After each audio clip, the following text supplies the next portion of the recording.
Welcome to my channel literature and life. दोस्तों, आपका मेरे चैनल लिटरेचर और लाइफ के ऊपर स्वागत है।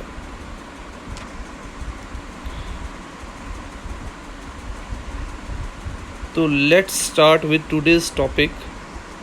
आज हम लोग करने जा रहे हैं जॉन कीट्स के द्वारा लिखी गई पोइम ओड टू ऑटम का एग्जामिनेशन पॉइंट ऑफ व्यू से बहुत ही इम्पोर्टेंट क्वेश्चन।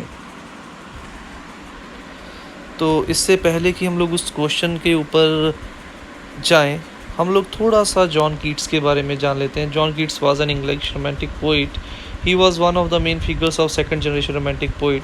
तो वो एक रोमांटिक पोइट थे, सेकंड जनरेशन रोमांटिक पोइट थे, जिनमें Lord Byron and Percy Bysshe Shelley या पी बी शैले भी आते हैं। Despite his works having been publication for only 4 years before his death from tuberculosis. उनकी जो पब्लिकेशन है उनकी डेथ के 4 साल पहले ही स्टार्ट हुई थी और वो बहुत ही छोटी टेंडर एज में 25 साल की एज में ट्यूबरक्लोसिस टीबी की बीमारी के साथ उनका निधन हो गया था। The poetry of Keat is characterised by style heavily loaded with sensuality, mostly notable in the series of ode। उनकी जो पोइट्री की सबसे बड़ी क्वालिटीज़ ये थी, उन्होंने सेंसेस को बहुत अपील करती थी।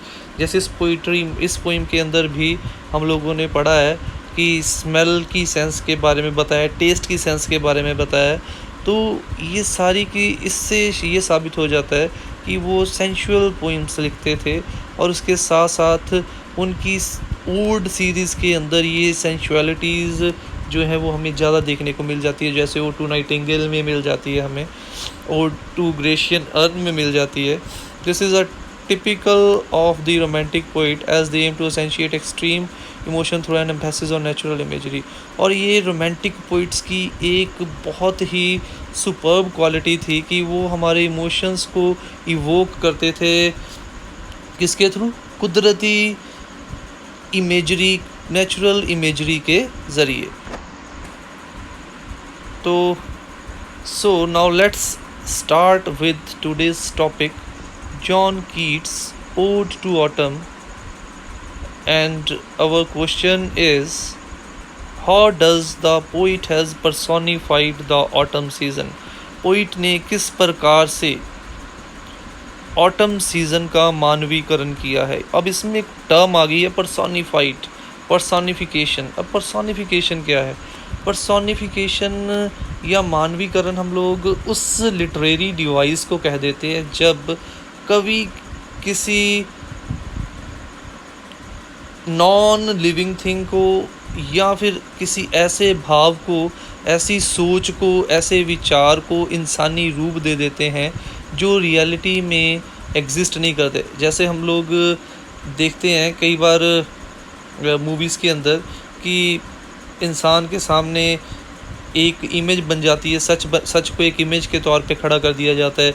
एक साइड डेविल साइड, एक बुरी साइड उसके सामने खड़ी कर दी जाती है और वहाँ पे वो चीज़ें जो हैं वो मानवीकरण है।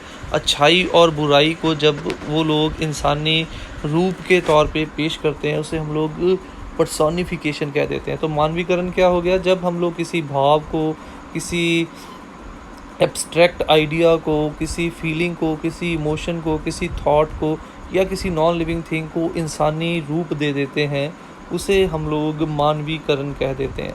The present poem ode to autumn has been written by John Keats, one of the greatest English poet. His important poems, उनकी इम्पॉर्टेंट पोएम्स हैं Ode to Autumn, Ode to Nightingale. In most of his poems, the poet seems to be in love with nature. उनकी ज़्यादातर poems में हमें आभास हो जाता है कि वाकई में जॉन कीट्स जो हैं वो कुदरत से बहुत प्यार करते थे। In this poem, the poet has tried to present the idea that there is beauty in the every corner of nature and everything of nature is beautiful। Poet ने इस पोइम में जो पहली चीज़ बताई है वो ये है कि कुदरत के हर कोने में खूबसूरती है और कुदरत के द्वारा रची गई, कुदरत के द्वारा निर्मित हर चीज़ खूबसूरत है। Secondly, beauty lies in the eyes of beholder. और दूसरी चीज़, खूबसूरती चीज़ में नहीं है, खूबसूरती इंसान के देखने में है। इसीलिए अगर मेरे अंदर अच्छाई होगी तो मैं दूसरों के अंदर अच्छाइयाँ ढूँढूँगा, और अगर मेरे अंदर कमियाँ होंगी तो मैं दूसरे के अंदर बुराइयाँ या कमियाँ ढूँढूँगा। तो ये 2 मेन चीज़ें पोएट ने इस पोएम के अंदर हम लोगों को बताई हैं। In this poem the poet has tried to present the beauty and the qualities of autumn season before us. और इस पोएम में हम लोगों में अगर एक पोल भी करा ले तो हम लोगों में ऑटम सीज़न इस पोएम को पढ़ने से पहले शायद ही किसी को पसंद हो। ठीक है, मुझे खुद रेनी सीज़न या स्प्रिंग सीज़न पसंद है, बट जब मैंने ये जॉन कीट्स की ये पोएम पढ़ी थी पहली बार, तब मुझे एहसास हुआ था कि हम लोग केवल खूबसूरत चीज़ों में ही खूबसूरती ढूँढते हैं। क्यों नहीं हम लोग हर चीज़ के अंदर खूबसूरती ढूँढें? और जब मैंने इस पोएम को पढ़ा था पहली बार, तो मुझे एहसास हुआ था कि कुदरत के द्वारा निर्मित हर चीज़ के अंदर खूबसूरती है, हर चीज़ के अंदर कोई ना कोई गुण है। बस हम लोगों को उस खूबसूरती को और उस गुण को ढूँढ के महसूस करने की और उसे समझने की ज़रूरत है। अब पर्सोनिफिकेशन मैंने वैसे आपको पहले ही बताया, is a poetic device in which some feeling, emotion, thought and any non living thing is given any human form. Personification एक ऐसी पोएटिक डिवाइस है जिसमें कोई एब्स्ट्रैक्ट चीज़, एब्स्ट्रैक्ट जिसे हम लोग छू ना सके, जैसे फीलिंग हो गई, इमोशन हो गए, थॉट हो गए, या कोई विचार हो गया, या फिर कोई नॉन लिविंग थिंग हो गया। जब इन चीज़ों को हम लोग इंसानी रूप के तौर पे पेश करते हैं तो उसे हम लोग पर्सोनिफिकेशन या मानवीकरण कह देते हैं। In this poem the poet has tried to find and present the importance of autumn season before us. First of all, the poet has tried to present the autumn season as a season of ripeness and mellow fruitfulness. तो इस poem में poet ने जहाँ पे autumn season के महत्व के बारे में हमें बताया है, वहीं पे उसने ऑटम सीज़न की क्वालिटीज़ को भी हमारे सामने बाखूबी ढंग से पेश किया। तो सबसे पहले जो उसने ऑटम सीज़न की क्वालिटी बताई है वो ये है कि ऑटम सीज़न जो है वो राइपनेस, फलों को और फसलों को पकाने वाला, और मेलो फ्रूटफुलनेस, फलों और फूलों की खुशबुओं से महकने वाला मौसम है। क्योंकि जो फल गर्मियों के मौसम में लगने शुरू हुए थे वो ऑटम के सीज़न में पक्के खाने के लिए तैयार हो जाते हैं। तो इसीलिए ऑटम सीज़न की पहली क्वालिटी जो पोइट ने हमारे सामने रखी है वो है season of ripeness and mellow fruitfulness.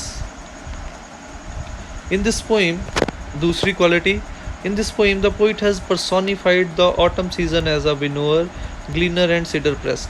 और जहाँ पे उसने ऑटम सीज़न की क्वालिटी को पेश किया है कि ऑटम सीज़न फ्रूटफुलनेस और राइपनेस का सीज़न है, वहीं पे उसने ऑटम सीज़न का मानवीकरण भी किया है 3 वर्गों में। विनोअर जो खेतों में फसल काटता है, ग्लीनर जो फसलों को मंडियों तक, गोदामों तक पहुंचाते हैं, और सीडर प्रेस जो सेब या अलग अलग फलों के जूस को शराब में या वाइन में कन्वर्ट करता है। तो सबसे पहली पर्सोनिफिकेशन क्या है? At first the poet has tried to present the autumn season as a winnower who falls asleep while harvesting the poppies, poppies होती हैं अफीम, इन द फील्ड। सबसे पहले उसने ऑटम सीज़न का मानवीकरण किया एक विनोअर के रूप में, जो कि खेतों में अफीम की फसल को काटते काटते अफीम की खुशबू और नशे से आज फसल को बिना पूरे काटे ही वहीं पे सो जाता है। तो हम लोग कहेंगे ये पॉपीज़ की, अफीम की खेती कैसे हो सकती है? क्योंकि कुछ जगहें ऐसी हैं जहाँ पे ऐसी चीज़ों की खेती होती है, प्लस इस जहाँ पे इसका हम लोग एज ए ड्रग्स यूज़ करते हैं वहीं पे इसके मेडिसिनल यूज़ भी हैं। तो कई जगह पे इनकी खेती लीगल है, इसीलिए ये कोई हैरान कर देने वाली बात नहीं है कि वहाँ पे वो पॉपीज़ की फसल को काट रहे थे। थी sitting carelessly on a greenery floor. तो कोटेशन में ये क्लियरली है कि अगर आप ऑटम सीज़न की खूबसूरती को महसूस करना चाहते हो तो उस विनोअर के अंदर महसूस करो जो कि फसलों को काटता काटता वहीं पे सो गया है, खेतों के अंदर ही सो गया है। Second personification, further the poet has personified autumn season as a gleaner who carries the harvested crops across the brook on his head. फिर जो दूसरी पर्सोनिफिकेशन पोइट ने की है, जो दूसरा मानवीकरण किया है, वो है ग्लीनर के रूप में, जो कटी हुई फसलों को अपने सर के ऊपर रख के नदी के पार गोदामों और मंडियों तक पहुंचाते हैं। And sometimes like a gleaner thou dost keep steady thy laden head across a brook, ये भी पोइम की हमारी लाइन है, कोटेशन है। Further the poet has personified autumn as a cider press who waits for hours to see apple juice turning into a wine. तीसरा मानवीकरण किया है कि अगर हम लोग ऑटम सीज़न को महसूस करना चाहते हैं तो सीडर प्रेस के अंदर महसूस करें, जो घंटों धैर्य के साथ बूंद बूंद करके सेब के जूस को वाइन में कन्वर्ट कर देता है। और by a cider press with patient look the watches the last oozings hours by hours, ये भी कोटेशन है हमारी। Conclusion. To conclude, we can say that in this poem the poet has not only presented the beauty and importance of autumn season but also personified autumn season as a winnower, gleaner and cedar press। जहाँ पे उसने इस poem के अंदर autumn season की beauty, उसकी खासियत, उसकी अहमियत के बारे में हमें बताया है, वहीं पे इस लेसन के अंदर पोइट ने ऑटम सीज़न का मानवीकरण भी किया 3 रूपों के अंदर, वो है winnower, gleaner and cider press. So that's all for today's video. अगर वीडियो आप लोगों को अच्छी लगी हो तो वीडियो को लाइक और कमेंट ज़रूर कीजिएगा, और ऐसी इंटरेस्टिंग और नॉलेजेबल वीडियोस के लिए चैनल को ज़रूर सब्सक्राइब कीजिए और अपने और दोस्तों से भी सब्सक्राइब करवाइए। So thanks for watching the video. Don't forget to subscribe my channel, click on the bell icon to get the latest update। और अगर वीडियो अच्छी लगी हो तो लाइक और कमेंट ज़रूर कीजिएगा।